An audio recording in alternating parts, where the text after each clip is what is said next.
சங்கைக்கும் மிகுந்த மேன்மைக்கும் உரித்தான மூத்த உஸ்தாதுமார்களே, இந்த திருமண விழாவிலே மணமக்களை வாழ்த்துவதற்காக, வாழ்த்தி துவா செய்வதற்காக வேண்டி இங்கே ஒன்று கூடியிருக்கக்கூடிய மணமக்களுடைய உறவினர்களே, அல்லாஹ்வுடைய நிறைவான ரஹ்மத்தும் பரக்கத்தும் நபிகள் நாயகம் ஸல்லல்லாஹு அலைஹி வஸல்லம் அவர்களின் அன்பும் ஷஃபாஅத்தும் நம் எல்லோருக்கும் வந்து சேரட்டுமாக என்று ஆரம்பமாக துவா செய்து எனது சுருக்கமான வாழ்த்துரையை ஆரம்பம் செய்கின்றேன். சங்கைக்குரியவர்களே, என்னுடைய அருமை நண்பர் மணமகளுடைய தந்தை ஃபைதுர் ரஹ்மான் பாக்வி ஹலரத் அவர்களோடு அதிராம்பட்டினம் சலாஹியா அரபிக் கல்லூரியிலே 10 ஆண்டுகள் 1995 இருந்து 2005 ஆண்டு வரையிலும் அவர்களோடு நான் உஸ்தாதாக சலாஹியா அரபிக் கல்லூரியிலே பணியாற்றியிருக்கின்றேன். அவர்களை பற்றி சில வார்த்தைகள். பழகுவதற்கு இனிமையானவர்கள், கனிவான முறையிலே எல்லோரிடத்திலேயும் பேசக்கூடியவர்கள், தடித்த கடினமான வார்த்தைகளை பேச மாட்டார்கள். எல்லோரிடத்திலேயும் நற்குணத்தோடு அமைதியாக அடக்கத்தோடு பழகக்கூடிய நற்குணத்திற்கு அவர்கள் சொந்தக்காரர்கள்.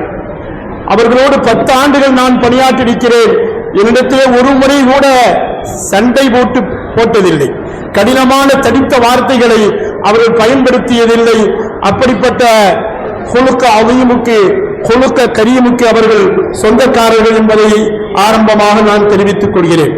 அடுத்து சங்கிக்கக்கூடியவர்களே, பொதுவாக திருமணத்தை பற்றி திருமணம் முடித்தவர்களிடத்திலே கேட்டால், திருமணம் முடிக்காதவர்கள் கேட்டால் என்ன சொல்வார்கள்?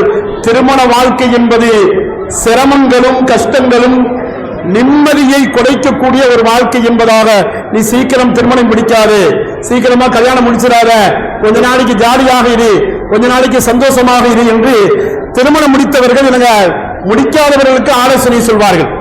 ஒரு பத்திரிகையில் கூட ஒருவர் கேள்வி கேட்கிறார், சொர்க்கம் இருக்கிறதா நரகம் இருக்கிறதா என்று கேள்வி கேட்கிறார். அந்த கேள்விக்கு அந்த பத்திரிகையுடைய ஆசிரியர் என்ன பதில் சொன்னால் தெரியுமா? ஆமா, சொர்க்கமும் இருக்குது நரகமும் இருக்குது. சொர்க்கம் என்பது திருமணத்திற்கு முன்னால், நரகம் என்பது திருமணத்திற்கு பின்னால் என்று அவர் பதில் சொன்னதாக அந்த பத்திரிகையில் நாம் செய்திகளை பார்க்கிறோம். அந்த அளவிற்கு சிரமங்களும் கஷ்டங்களும் நிம்மதியில்லாத ஒரு வாழ்க்கை என்பதாக திருமண வாழ்க்கையை பற்றி பொதுவாக பேசிக் கொள்வார்கள். சங்கிக்குரியவர்களே, இங்கே மணமக்களாக வாழ்க்கையை துவக்கக்கூடிய முகமது தௌஃபீக் நசீஹா இந்த புதுமண தம்பதிகளுக்கும் இங்கே திருமணம் முடித்து இங்கே ஒன்று கூடி இருக்கக்கூடிய எல்லோருக்குமே ஒரு செய்தியை நான் பதிவு செய்கிறேன். உண்மையில் அப்படி அல்ல. சங்கிக்குரியவர்களே, திருமண வாழ்க்கை என்பது நிம்மதியும் சந்தோஷமும் மகிழ்ச்சியும் நிறைந்த ஒரு வாழ்க்கை என்பதாக நாம் புரிந்து கொள்ள வேண்டும். அருள்மறையிலே அல்லாஹ் ரப்பல் ஆலமீன் 3 பொருட்களை உங்களுக்கு மன அமைதி கிடைக்கும், மன நிம்மதி கிடைக்கும் என்று அல்லாஹ் சொல்லி காட்டுவான். ஒன்று, விரிவாக பேசுவதற்கான நேரம் அல்ல, யூத்திக்கும் சக்கனா என்று அல்லாஹ் சொல்லி காட்டுவான். நீங்கள் குடியிருக்கக்கூடிய, நீங்கள் வசிக்கக்கூடிய வீட்டின் மூலமாக உங்களுக்கு அமைதி கிடைக்கும், நிம்மதி கிடைக்கும் என்று அல்லாஹ் சொல்லி காட்டுவான். அடுத்து நமக்கெல்லாம் தெரியும், அலா பிதிக்ரில்லாஹி தத்மஇன்னுல் குலூப், அல்லாஹ்வை திக்ர் செய்வதன் மூலமாக, அல்லாஹ்வை தியானிப்பதன் மூலமாக உங்களுக்கு மன அமைதி கிடைக்கும், மன நிம்மதி கிடைக்கும் என்று அல்லாஹ் சொல்லி காட்டுவான்.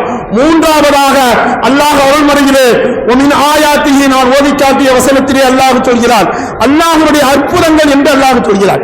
அல்லாஹ் தஆலா தன்னுடைய அற்புதங்களை விளக்க வரும் பொழுது அன் ஹலகலக்கும் மின் அன்ஃபுசிக்கும் அஸ்வாஜன் லிதஸ்குனு இலைஹா என்று உங்களுடைய மனைவியின் மூலமாக, திருமண வாழ்க்கையின் மூலமாக உங்களுக்கு மன அமைதி கிடைக்கும் என்று அல்லாஹ் ரப்பல் ஆலமீன் சொல்லி காட்டுவார்.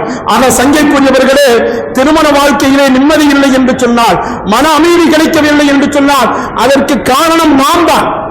மார்க்கம் எந்த முறைப்படி சொன்னதோ, எந்த முறைப்படி வாழ்க்கையை அமைத்துக் கொள்ளும்படி சொன்னதோ அந்த முறையிலே நாம் அமைத்துக் கொள்ளவில்லை.